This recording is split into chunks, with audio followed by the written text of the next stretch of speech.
இந்த படத்தை கேட்கும்போது ஒரு பெரிய பிரமிப்பும் நம்பிக்கையும் இருந்தது. இது எப்படி சாத்தியமாக போகுது அப்படின்னு ஒவ்வொரு படத்துக்கு முன்னாடி ஒரு பெரிய கேள்வி இருக்கும். சரி, நடித்து முடிச்சிருவோம். ஏன்னா இப்போ கதை கேட்கும்போது மட்டும்தான் அந்த கதையோட அட்ராக்ஷன்ஸு, அதோட வேலை அந்த கதை அட்ராக்ட் பண்ணக்கூடிய பாயிண்ட்ஸ் எல்லாம் தெரியும். நடிக்கும்போது தெரியாது, அது வெறும் கேல்குலேஷன்ஸ் மட்டும்தான். நடித்து முடிச்சதுக்கப்புறம் எனக்கு சுத்தமாக தெரியாது இது எவ்வளோ தூரம் ஒர்க் அவுட் ஆகும். ஒரு 5% தெரியலாம்.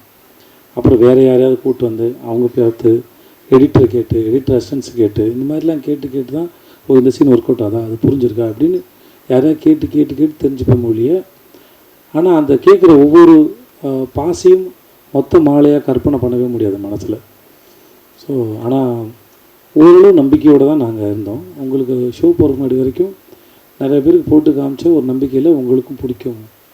ஒரு ஆவரேஜ் இல்லை அபோவ் ஆவரேஜில் இந்த படம் வந்து எங்கள் தயாரிப்பாளருக்கு போட்டு காசை எடுத்து கொடுத்துருவோம் அப்படின்னு ஒரு நம்பிக்கையில் இருந்தோம்.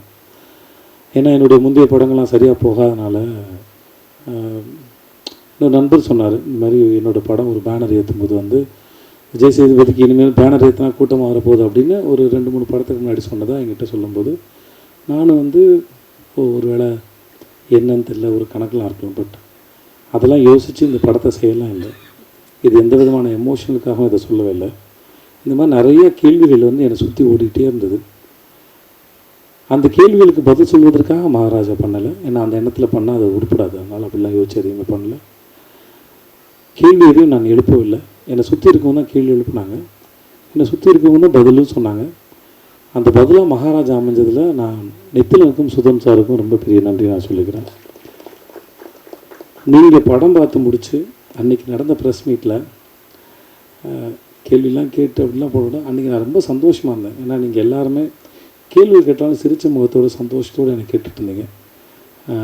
அந்த மூமெண்ட் நாளைக்கு மக்கள் பார்க்க போகிறாங்க. இன்றைக்கி நீங்கள் பார்த்துட்டு அந்த இரவு ரொம்ப இனிமையான இரவாக இருந்தது. அது முடிச்சுட்டு போய் அந்த மோஸ்ட்லி நான் பேசினலாம் உட்காந்து பார்க்க மாட்டேன். என் படம் பார்க்குறது எனக்கு கூச்சமாக இருக்கும். அந்த ஒரு 14 நிமிஷம் 10 நிமிஷம்னு நினைக்கிறேன், அதை உட்காந்து பார்த்துட்டு இருந்தேன். ரொம்ப சந்தோஷமாக இருந்திருக்கேன் அந்த நேரத்தில். நீங்கள் படம் பார்த்து நீங்கள் அதை வரவேற்ற விதத்தை பார்த்து. ஸோ உங்கள் அனைவருக்கும் மிக்க நன்றி. உங்களுடன் இதுவரை இருந்த உறவும் இனிமையானது, இனிமேல் தொடர போகிற உறவும் இனிமையானது. உங்கள் அனைவருக்கும் மிக்க நன்றி. மக்களுக்கு ரொம்ப பெரிய நன்றி. உங்கள் ரசனைக்கு ரொம்ப நன்றி. என் மீது வைத்த நம்பிக்கைக்கு நன்றி. இந்த படத்தின் மீது ரசித்து முன்னாடி நாங்கள் சொன்ன மாதிரி இந்த படத்தை பற்றின அந்த பிளாட்ஸை மக்கள் கண்ணியத்தோடு மற்றவங்களுக்கு சொல்லாமல் அதை காப்பாற்றவும் நான் நம்பணும்.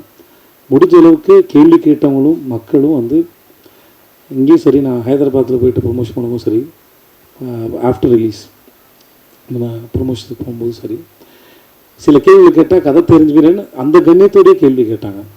ஸோ அந்த அத்தனைக்கும் நன்றி. என் கூட பணிபுரிந்த ஒவ்வொருத்தரும் தனித்தனியாக தேங்க்ஸ் சொன்னால் எனக்கும் தூக்கம் வருது, நல்லா சாப்பிட்டு நான். அதனால் மிக்க நன்றி. அன்புடன் விஜய் சேதுபதி. நன்றி.